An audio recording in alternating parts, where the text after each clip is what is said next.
Jeff was my best friend in school, my teens and early 20s. We felt in our element when we selected the girls, acting as a well-coordinated team and achieving considerable success. On the dance floor, we were the perfect combination for breaking up girls dancing together, and in other situations, we were a polished duo with flirting lines. We considered ourselves two musketeers. Jeff was 2 inches taller than me and a slightly heavier build. He had black wavy hair and rather piercing blue eyes. He always seemed luckier with prettier girls, maybe because he was a little more assertive, but my big win was with Shelley. In the beginning, she was just one of a couple of girls we met on the dance floor, but I grabbed onto her and ended up getting married while he dumped his girlfriend after a few weeks. Since then, he has had a succession of partners with whom he lived, but none of them lasted more than a couple of years. Our friendship continued throughout this time, and Shelley and I enjoyed countless pleasant evenings with Jeff and his current girlfriend. In my opinion, Shelley is simply delightful, and she has every reason to be a little smug, but it is her complete lack of vanity that is a large part of her appeal. She's a good girl, and I mean that in a caring, kind way, not in a morally preaky way. The night we first met, Jeff ended up in bed with his girlfriend, and I didn't. Honestly, I thought Shelley was too nice, so I didn't even try. Many years later, now in the safety of marriage, I asked if I would have been lucky if I had tried to seduce her that first night. Without hesitation, Shelley answered, "Yes," explaining, "I always thought that if I was going to put a guy in my pants on the second or third date, why not do it on the first? As you know, I really love sex. I never tried to hide the fact that I had a lot of experience, but so did you." Even in retrospect, I was kicking myself for missing out on that opportunity when Shelley added, "Really, it was yours." Gallantry that night made me think for the first time that you might be a good long-term prospect. Shelley is 5'5", 5 inches shorter than me, but her heels bring her to the perfect height. Her breasts are neither small nor too big, and her butt is nicely rounded, but her legs are by far her best feature, and they are truly stunning. I've already mentioned that what attracts me the most is her kind nature, but her love for sex is a very close second. I have always had a high sexual temperament, but her desire is even greater than mine. Although I never spoke, there were times when I almost declared a headache. We had sex regularly on at least 5 days out of 7, and many times, especially on weekends, we played the two-spin game more than once in a day. Although we were both fairly intelligent people, my friend Jeff and I became so caught up in chasing girls that our studies took a back seat, and as a result, we didn't score enough to get into the universities we wanted to. Instead, I became an electrician and later acquired some expertise and knowledge in the field of heating and ventilation. The latter offered a better-paying career, and my hopes were directed in that direction. But when I got a good job at university as an electrician, my fate was sealed. Jeff became a builder without mastery in one trade, but became competent in everything from plastering, carpentry, bricklaying to plumbing. It's ironic that the only thing he hasn't mastered is electricity. Early in our marriage, when I was well paid and Shelley was making a good salary at the insurance company, we maximized our risk by buying a nice house with the highest possible mortgage, and a couple of years later, when our situation improved due to salary increases, we compounded their mistake by extending their mortgage to pay for the extension. We even spent our free money on a very expensive luxury second honeymoon. We returned from that vacation discussing the possibility of starting a family, but almost immediately the subprime crisis began and escalated into a financial crisis that still affects much of the world. Shelley's company found itself in the eye of the storm, and she immediately lost her job and could only find poorly paid waitressing or temporary work. Overtime had always been available at the university, but it had now ceased, and I was informed that although my position was secure, any work outside office hours had to be done without pay. After 5 years of marriage, we found ourselves in a desperate situation because, although we could somehow cover the huge mortgage, we had absolutely no money left for food or heating. Selling was not an option because our negative equity had reached nightmare proportions. I once confided in my boss about my problems when I couldn't negotiate a salary increase. A few days later, he called me and said, "I think I have a solution to all your problems, but you may not like it because you will have to leave home for a year."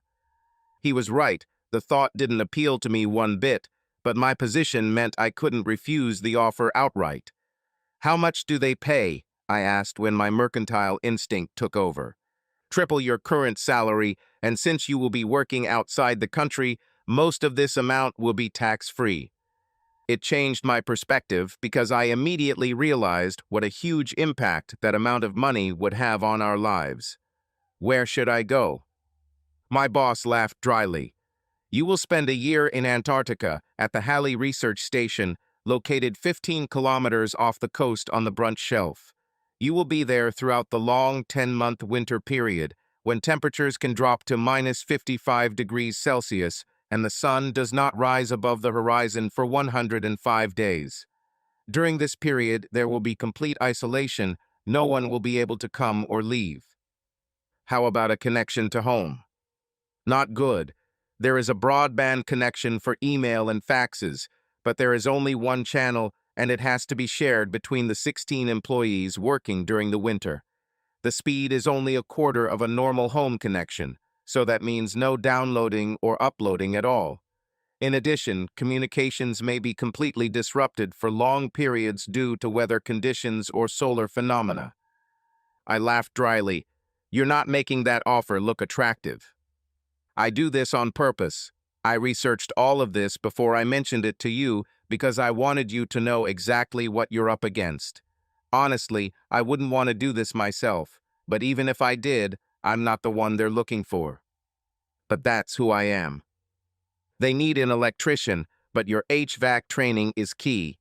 As you can imagine, these skills are vital in this environment, and if something happened to the main guy and there was an emergency, they would be in serious trouble. Unless there is someone with dual skills to take over his duties." "Can I think about it?" I asked. To be honest, I was just trying to make it seem like I was considering the offer rather than rejecting it outright. While he was talking, I tried to imagine a whole year apart from Shelley, and the thought was unbearable. "Of course you can think about it. I understand that you will need to discuss this with your wife," he said sensibly. "As a small bonus, I can tell you that you don't have to stay there for the full year. If you want, you can leave on the first ship that arrives with supplies in the summer. That will be when the summer influx of people begins, and you won't be like that anymore.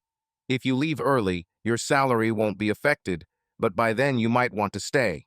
I've heard that the views there are spectacular during the 2-month summer, with lots of places to visit and see." When I got home, I waited until we had dinner and then asked Shelley, "How long can you go without sex?"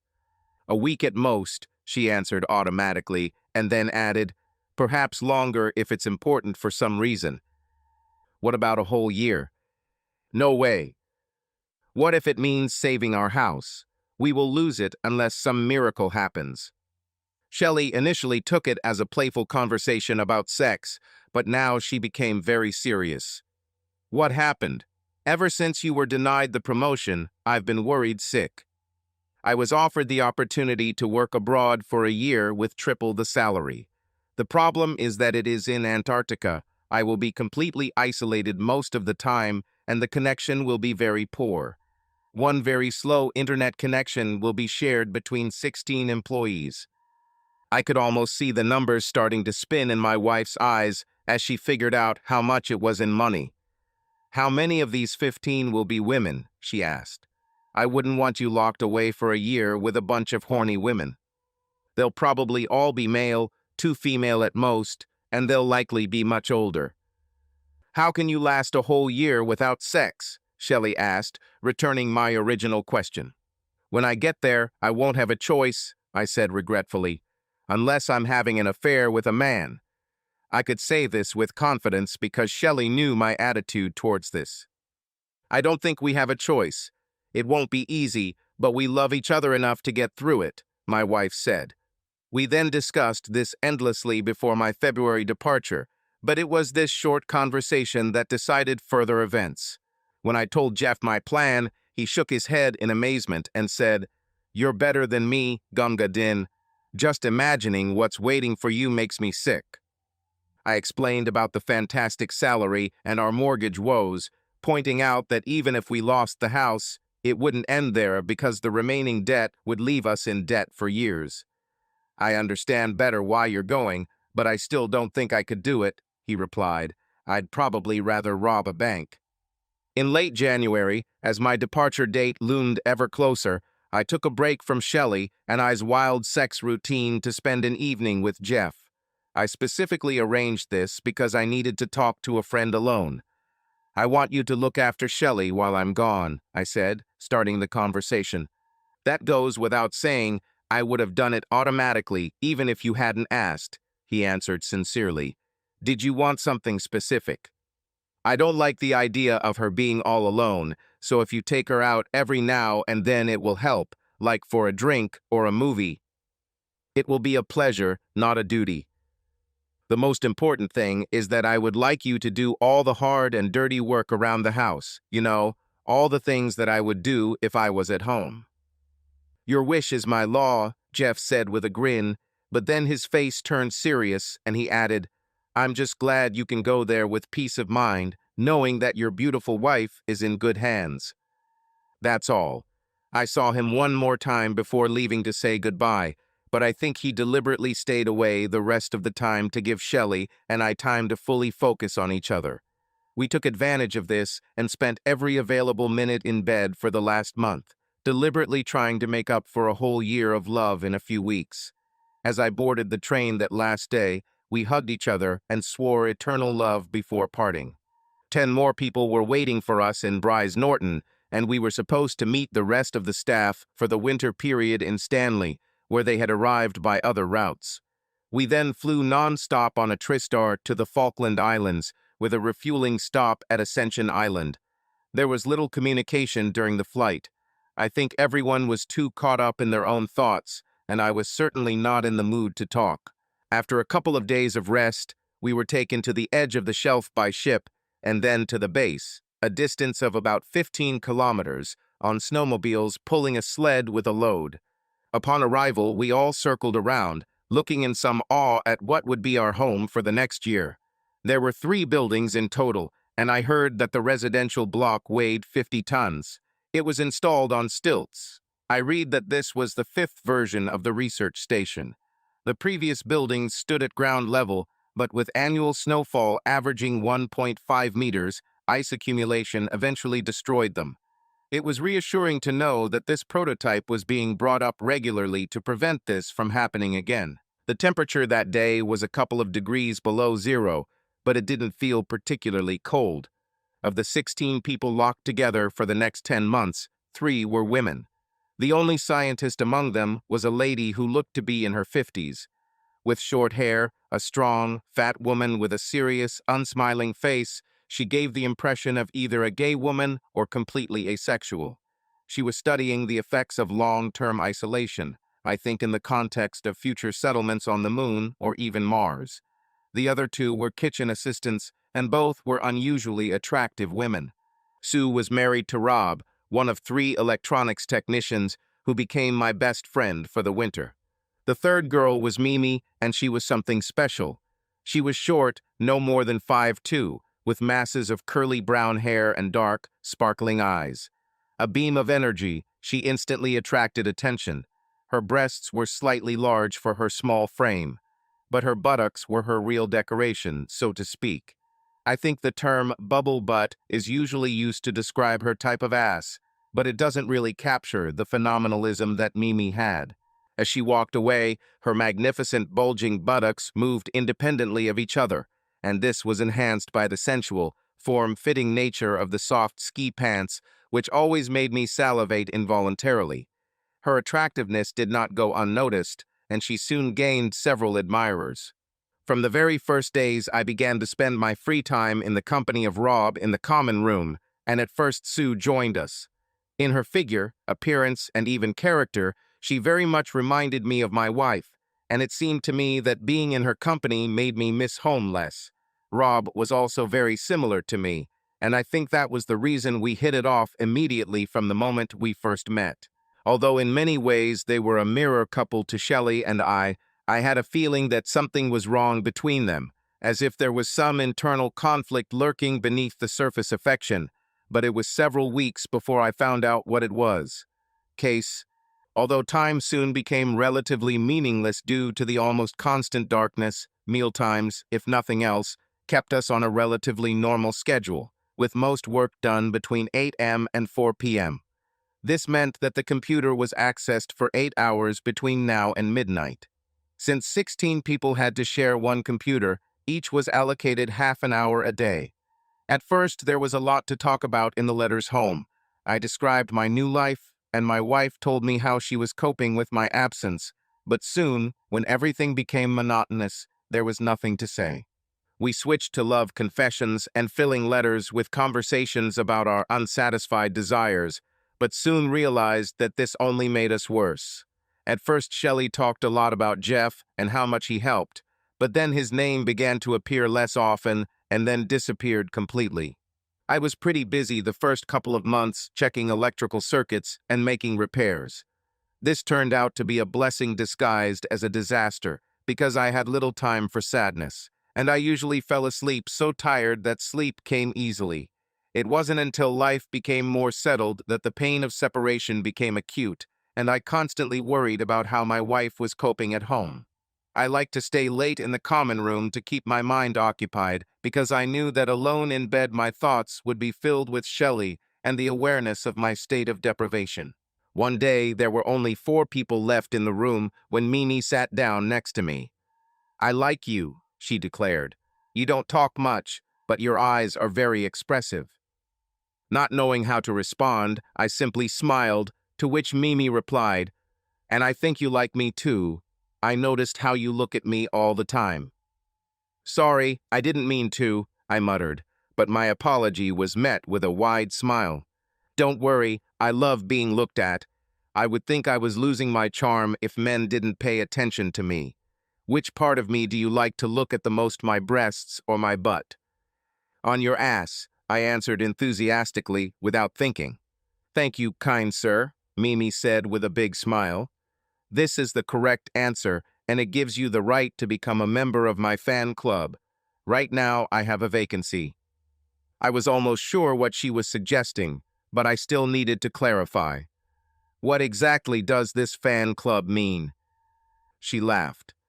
"Come on, you should have noticed my little group of fans. If you become a member of the club, I will make sure that you get a lot of what you are missing right now, just like the rest." My heart began to race as the image of Mimi's naked body flashed before my eyes. If I could speak quickly, I would have jumped at the chance, but suddenly my tongue became thick and clumsy. Before I could say a word, this lewd image was replaced by a picture of Shelley's trusting face. Instead of agreeing, I said, "I'd love to join the club, but I'm married." Mimi looked at me in surprise. "Well, you're a rare specimen.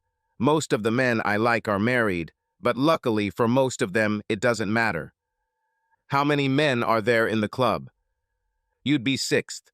I try to limit myself to 6 because even a girl like me needs a day off."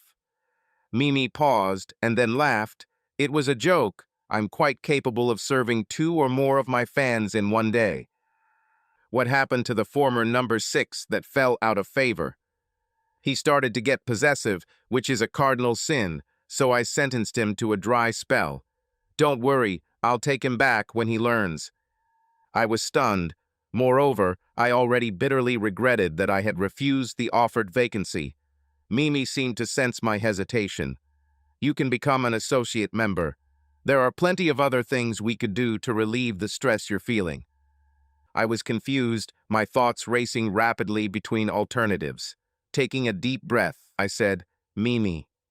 But before I could continue, she interrupted me. "Actually, that's not my real name. My name is Sharon, but now it seems a little simple, and I decided that Mimi better reflects my bubbly, sexy personality." "Why are you here in Antarctica? This doesn't look like your scene at all," I asked.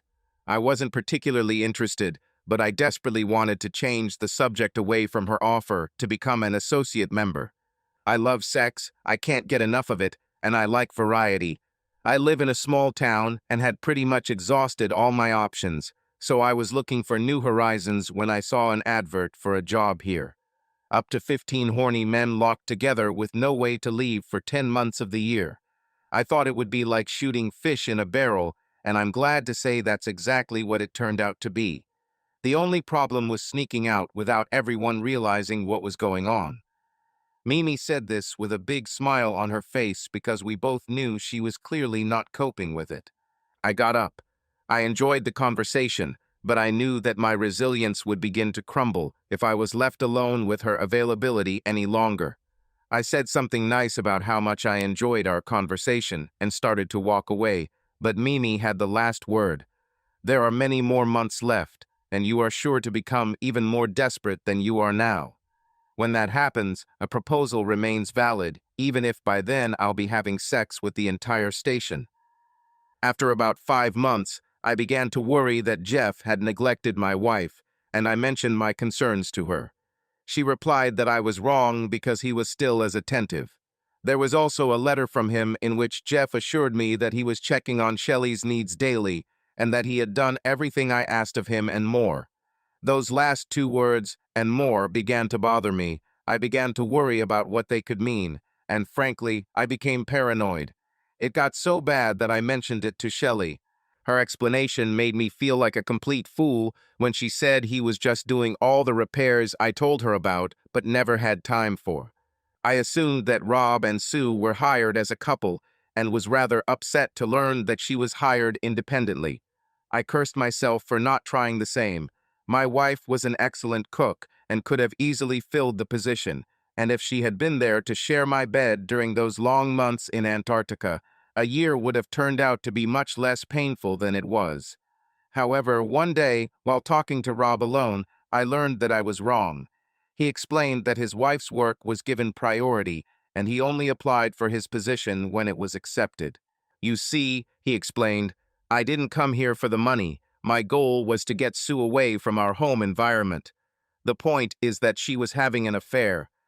He said that he did not know about the affair for several months and mistook her nightly absences and even weekends away from home for work trips. Eventually, he became suspicious after noticing the usual signs and finally followed her when she met her lover.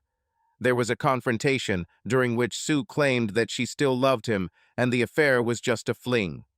She said that I no longer satisfy her sexually, although there had never been such problems before, until this scoundrel showed up, Rob said bitterly. She swore she wouldn't see him again, and I forgave her. But I soon realized she was seeing him again, Rob continued.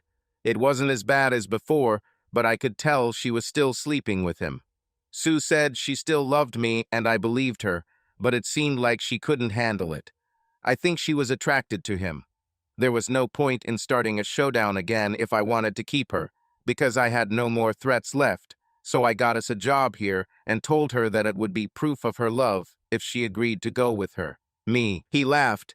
The worst-case scenario would be if I was stuck here for a year and she stayed there, free and without any obligations. I knew there would be a job for me, but first I had to make sure she was willing to go with me. Before submitting an official application. Among the winter staff, there was one guy named Craig who I couldn't stand, even though we barely spoke to each other. I didn't like him at first sight because he was a typical loud and self-confident person, self-centered, self-righteous, and very persistent. It is not surprising that he was the first to notice Mimi. I'm not sure if he succeeded, but I suspect he did. Whether that was the case or not, he didn't remain one of Mimi's choices for very long, so it was almost inevitable that he would soon turn his attention to Sue. I was displeased to see that his advances were received favorably.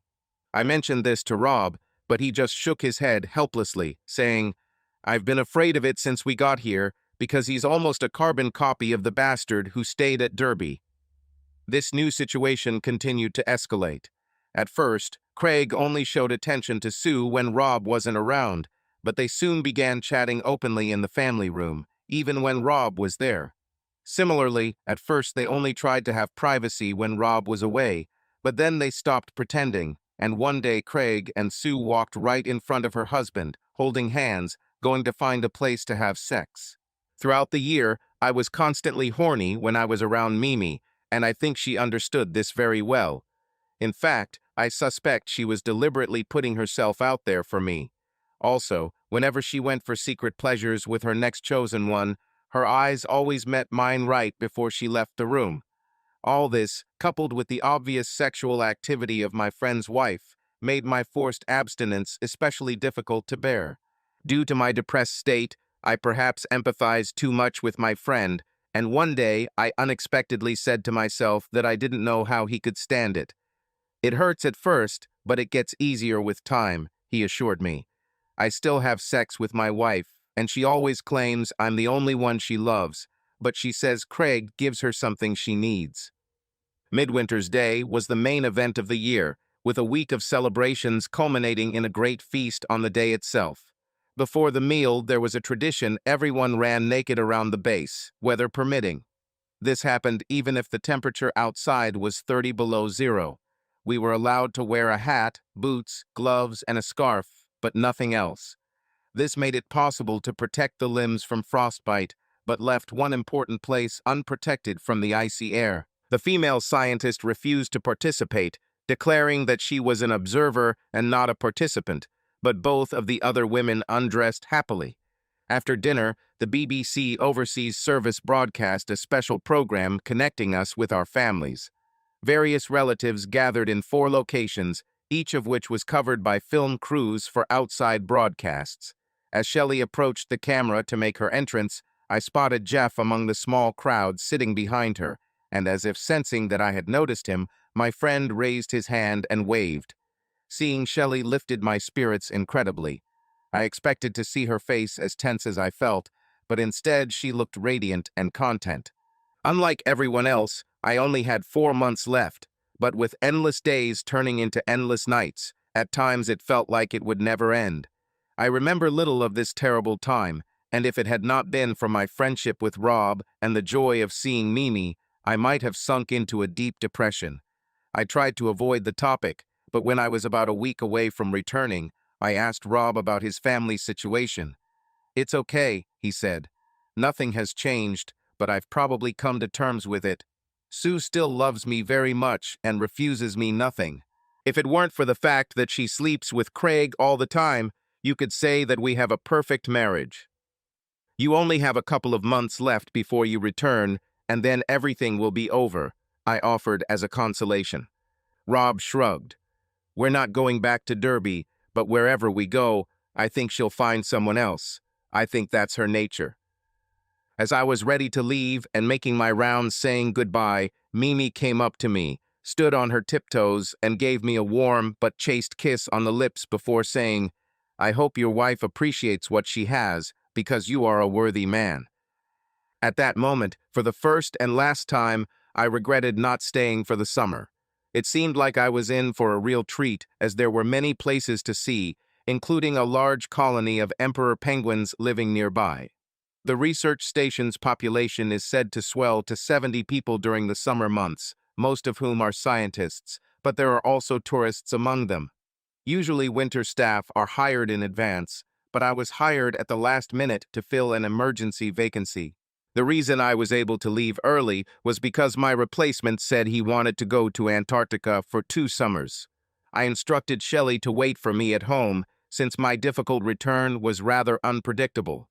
When I opened the door of our house, she rushed into my arms and kissed me, to which I responded in kind.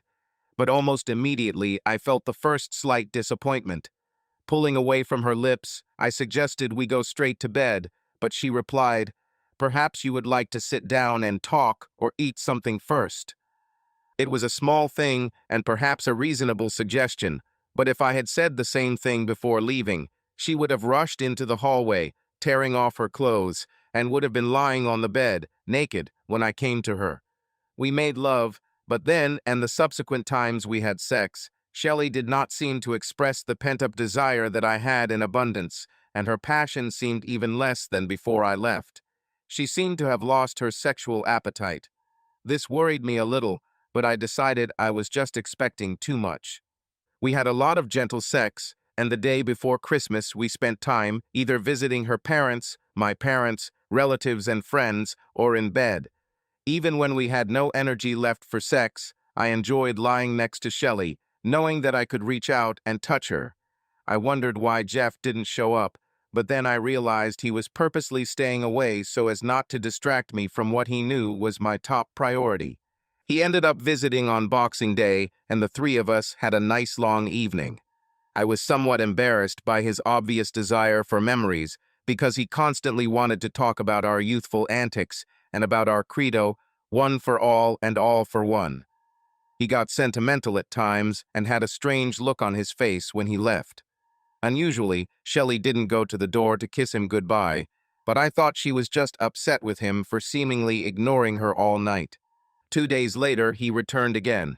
I had already resigned myself to spending the evening watching TV and was excited at the prospect of socializing instead. Unfortunately, Jeff seemed depressed, even reserved. I had already gotten comfortable, leaving Shelley and Jeff to pour drinks, when I noticed him silently whispering something to her with some urgency, to which she shook her head in response, probably saying something I didn't. I heard it over the music. Almost immediately, Jeff left abruptly, and I reluctantly returned to watching TV. When my wife returned from seeing him off, she sat down next to me on the sofa, took my hand, and asked me to tell me about the women who shared the premises with me during my absence. I described all three of them much as I do here, saying that Sue was my best friend's wife, but not mentioning her extramarital affairs. As for Mimi, I told her frankly about the conversation and admitted how close I had come to cheating with her, both then and at other times when the feeling of sexual deprivation became almost unbearable. Letting go of my hand, Shelley said angrily, "You better have sex with her." I was shocked, not only by this remark, but also by the fact that she used this word. She never said it, except for certain moments in the bedroom. "Why do you say that?" "It would be easier for me if you cheated, because I was unfaithful to you," she said quietly.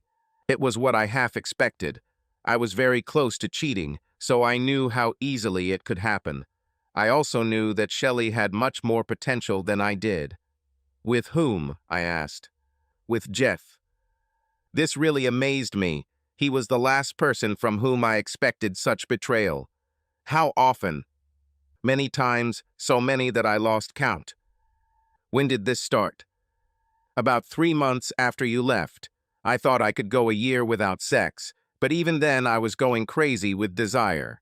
I don't remember exactly how it started, but after the first time I had to do it again, and then I couldn't stop because it was the best sex of my life."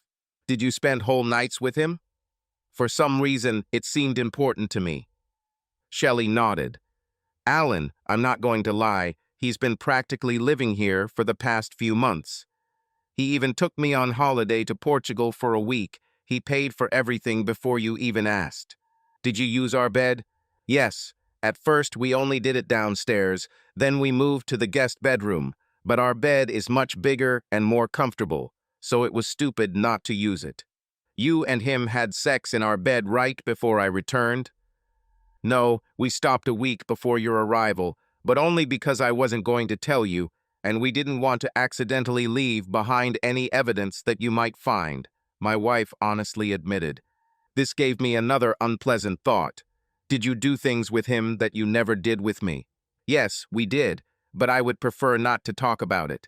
I'll tell you if you insist, but darling, to be honest, I don't think knowing this kind of stuff will help you." Ignoring her warning, I continued, "Tell me one thing you did to him that you didn't do to me." Shelley hesitated for a moment and then reluctantly spoke. "I only did this with him." Suddenly, I felt very cold, colder than I had ever felt in Antarctica. "Does this mean you are going to leave me for him?" "No, it's not like that," my wife passionately assured me. "You are the only man I love. I don't love Jeff, it was only sex with him." My head felt numb. Despite what she had just said, I couldn't think of a word. Shelley let the silence linger for a few minutes, but then, apparently feeling the need to completely unburden herself, she said quietly, "You really don't know me. I told you that I had quite a turbulent past, but I hid a lot of things from you, and I think if you knew the truth, it would help you understand why I acted the way I did while you were gone." Jeff wasn't really my best lover because I was once with a guy who was even better in bed than him. This is the one I never told you about when I admitted my past. I lived with him for almost a year. He drank a lot and started beating me, but I stayed with the bastard for months longer than I should have because I didn't want to miss out on the fantastic sex. It was right after I left him when I was going through a really messy period. I had a collection of regular guys and slept with different ones every night, even sometimes taking two at the same time, but then I calmed down and started enjoying regular sex again. Were her last words a blow to my heart or to my pride? "Are you saying that my lovemaking is just ordinary?" I asked sadly. Shelley was remorseful. "That's not what I meant at all. I love making love to you. I always have." This information was something I would rather not know, but I didn't let it affect the decision I came to. I was initially ready to forgive a minor transgression, and now I realize that the same logic applies to serious betrayal. The basic fact was that I couldn't bear the thought of losing her. "I forgive you," I said quickly before I could change my mind. A happy expression appeared on my wife's face, but it was not the joy and relief I expected. In fact, she still seemed very uneasy. "I still love you. What else do you want me to say? Can I continue to see Jeff?" "You can't be serious," I exploded. "I love you and I want to be with you, but I don't think I can give him up," Shelley said simply. "What do you mean, once a month, once every 2 months?" I asked coldly. "I was hoping for once a week," she answered honestly. "How about once every 2 weeks? "That would be perfect," she said, her face completely lighting up.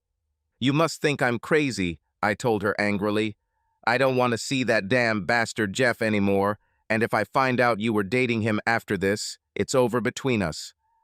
"I could say nothing and continue seeing him without telling you," my wife said wisely. "I know I could, and I don't know why I didn't do it." Looking sincerely into my eyes, Shelley said, "We were going to, but I'm terribly ashamed of what I did, and I decided that I couldn't keep it a secret any longer. I love you with all my heart, and I want to be with you, but Jeff has me. It's like an addiction, and I can't trust myself to stay away from him.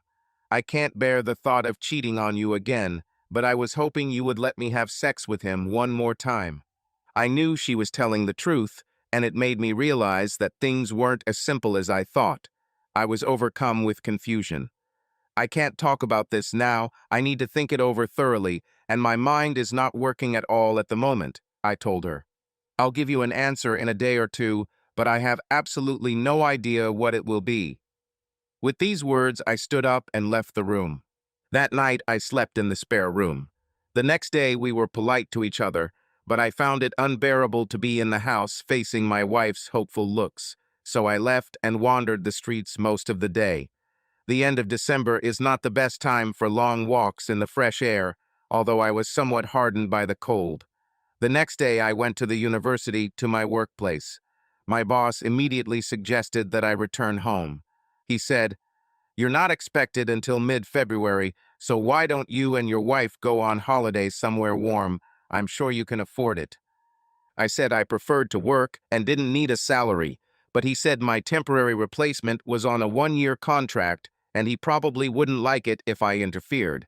I agreed to come for a few days to communicate with the new employee and learn everything necessary before my official return. He agreed, and I went to work for the next 3 days. At home, Shelley cooked very tasty meals for me, but we walked around each other and rarely talked. During this time, reflecting on the situation, my mind constantly fluctuates first one way and then the other. The only constant was that I still loved my wife. Many different arguments flooded my mind, some in favor of allowing the novel to continue, others against. One thing I had to admit was that if Shelley was going to cheat on me anyway, I'd rather it be Jeff than some other slimy guy like Jack Mann. Even being with Jeff was better than having sex with different men, cheered on by Sylvia. A powerful argument against allowing the affair to continue was the question: what man in his right mind would agree to share his wife with the man she preferred in bed? On the other hand, Jeff and I had shared women before, never as a threesome for some reason, but they weren't women we had any real feelings for. But I always knew that Jeff was superior to me sexually, and this fact never bothered me. I knew that I had my own advantages that he did not have. Knowing that Rob had already walked this path before me, I figured that his experience would be invaluable in making the decision. He said both of his wife's known infidelities hurt him, but in some ways the one in the southern hemisphere was the most painful. In Derby, the affair was discreet, but in the close quarters of our flats, everyone knew what was going on, and for him it was extremely humiliating. His last words to me were that he could now live with it, believing that her behavior was caused by a flaw in Sue's character and not by his own flaws. In comparative analysis, I had one big advantage over Rob. I had a lot of control over whether Shelley would continue to cheat on me, whereas he was completely at the mercy of his wife's whims. There was one big question that I couldn't answer. If Shelley never had sex with anyone but me again, would I be able to enjoy a truly happy life knowing that she was living with an unfulfilled craving? On the other hand, can I be sure that they will not continue dating, and if not, will I be forced to live with suspicion? At the end of my mental marathon, these two arguments were supreme in my mind. On the third night, when I returned home, Shelley tearfully announced, "Jeff wants to talk to you. He wants you to come to his house after dinner." Was he here? No, he called me on my mobile. Why didn't that bastard come here? Does he know where I am? He's feeling really bad about what happened right now, and I think he'd rather meet you on his own turf.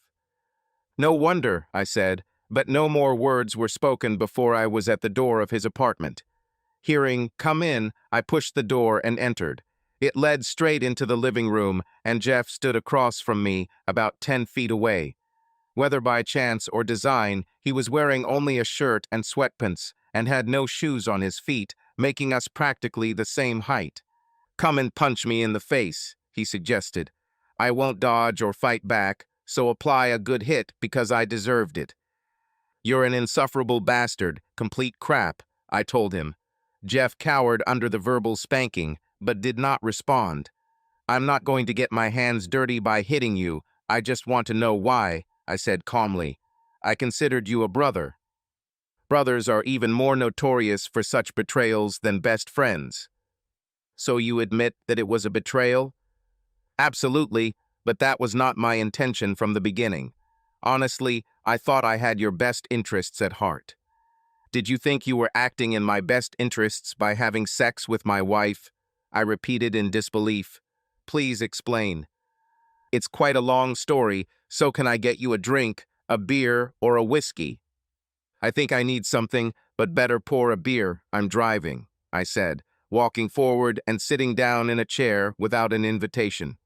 When we both had bottles in hand, Jeff began.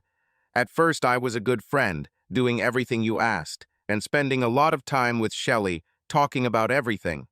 The only topic that was never brought up was sex, and how much she missed you in that regard. However, after a few months I was able to recognize my growing sexual hunger.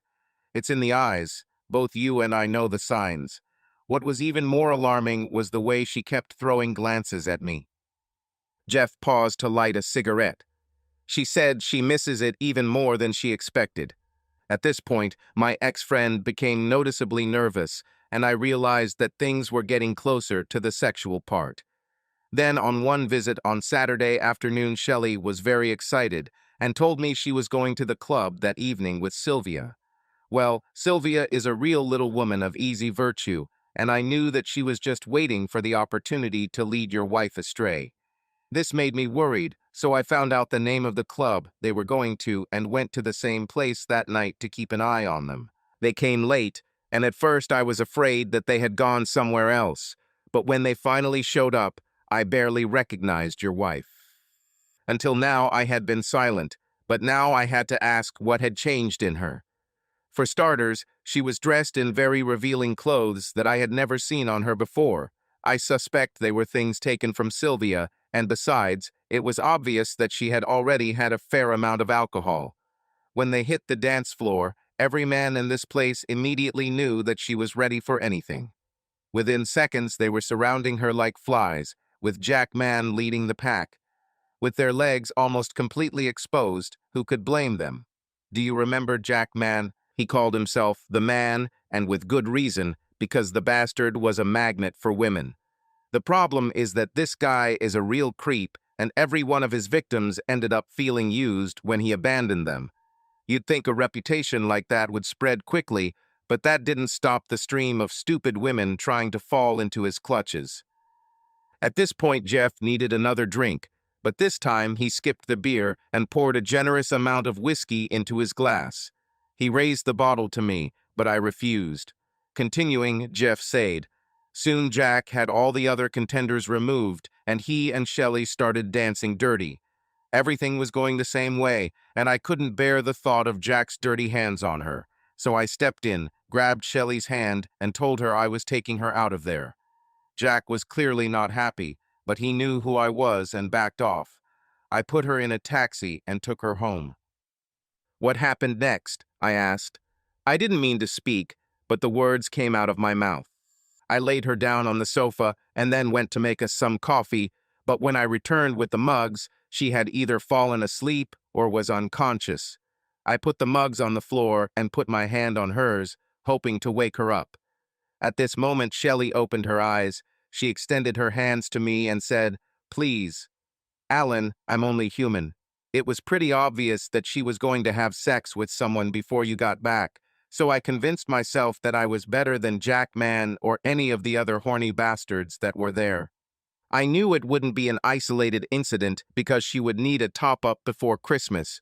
I thought it could happen up to half a dozen times at most, but it didn't turn out that way, and I'm sorry. "You're a damn selfish pig. Just the sight of you disgusts me," I told him angrily. "Just saying, 'I'm sorry' is not enough. I don't understand how I could consider you a decent guy for so long." "I have no excuses," he said. "I don't blame myself for the first time, because I would have needed to be a man with an iron will to resist, and I could even justify it a few more times, but what I continued was completely wrong. What makes it even worse is that I started to enjoy the wrongness of having sex with your wife almost every night and really enjoying the fact that you were stuck on the other side of the world and had no idea. If you knew it was so wrong, why didn't you stop? I'm sure you had better instincts before. It was only after your return that I fully realized this. Before I didn't try to imagine myself in your place, and now I'm disgusted with myself.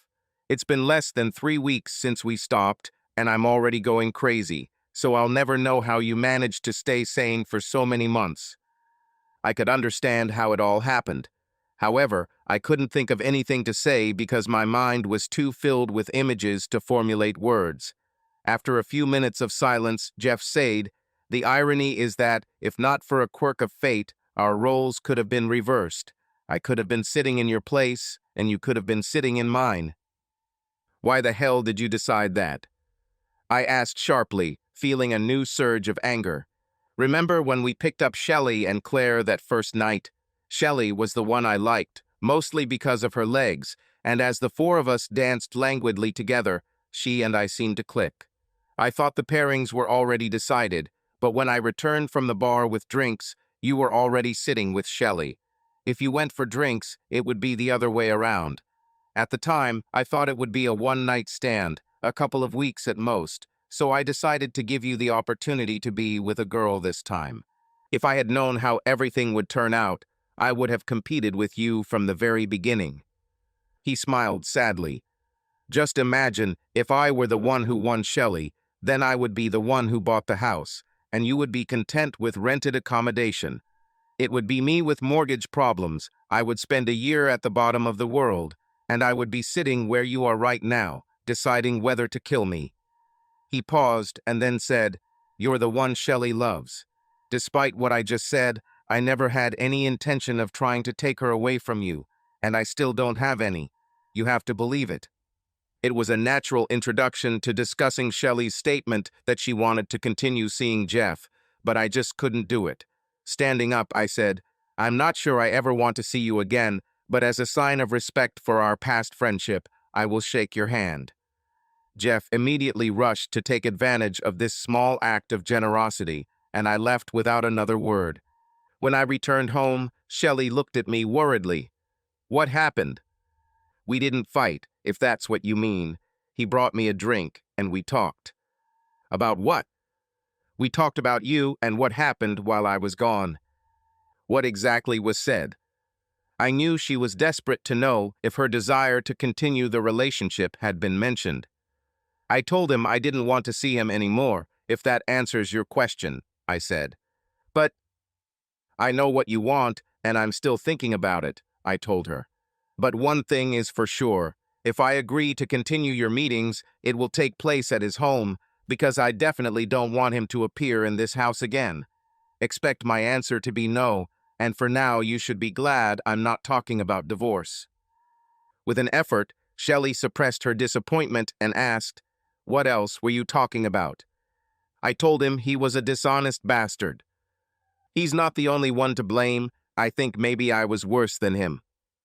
He told me he actually enjoyed cheating on me behind my back, and you felt the same way? No, of course not. I was always ashamed of what I did, and I kept trying to stop it. But every time I got to the point of telling him to leave, I put it off until the next day. Eventually, I stopped even trying. I believe you, I said. The problem is that I believe him too. Shelley let my remark hang in the air for a moment, and then asked, "Was anything else said?"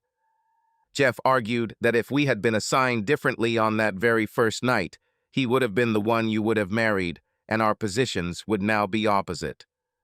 He's wrong, my wife said flatly. No matter what happened, I would never have married him.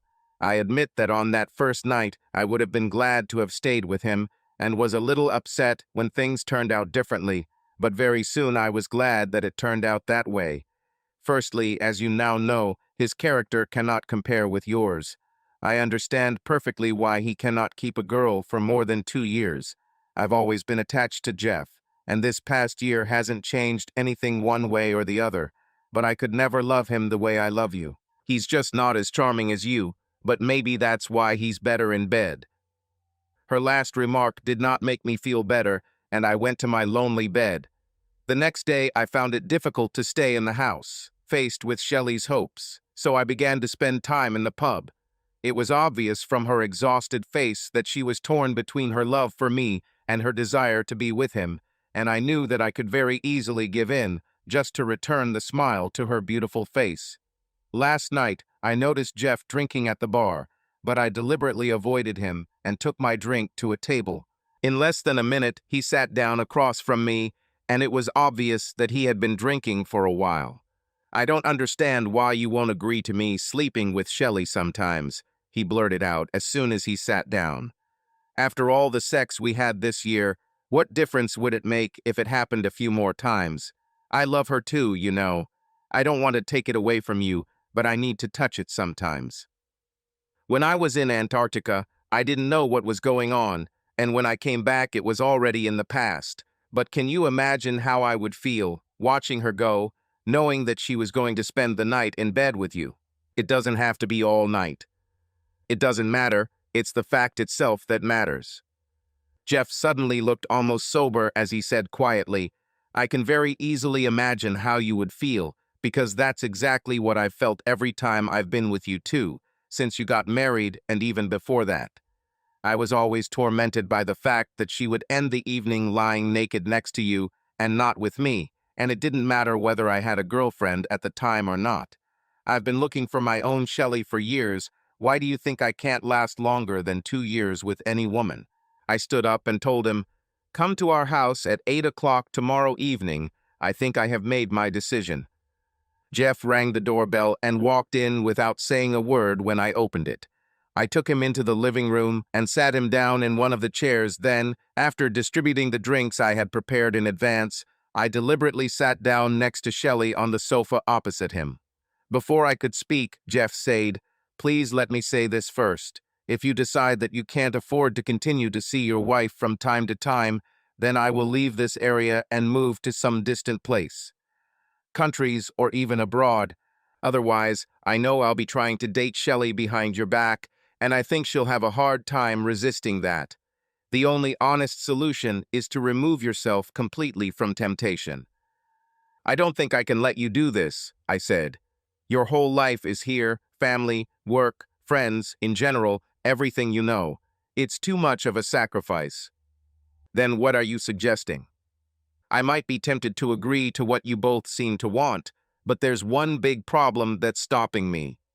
I paused to look at his face before saying, before we started having financial difficulties, Shelley and I were talking about having a baby. This is what I want now because I think a baby will bring stability and new attention, but she won't be able to get off the pill if you have sex with her. With a more hopeful expression, Jeff offered, I can promise to always use protection. I shook my head. This is not enough. I have to consider the possibility that in a fit of passion or chance it might not work. Then I'll do the procedure. Just for the sake of our past friendship, I can't let you do this because you might bitterly regret such a drastic step in the future. My former friend's shoulders slumped.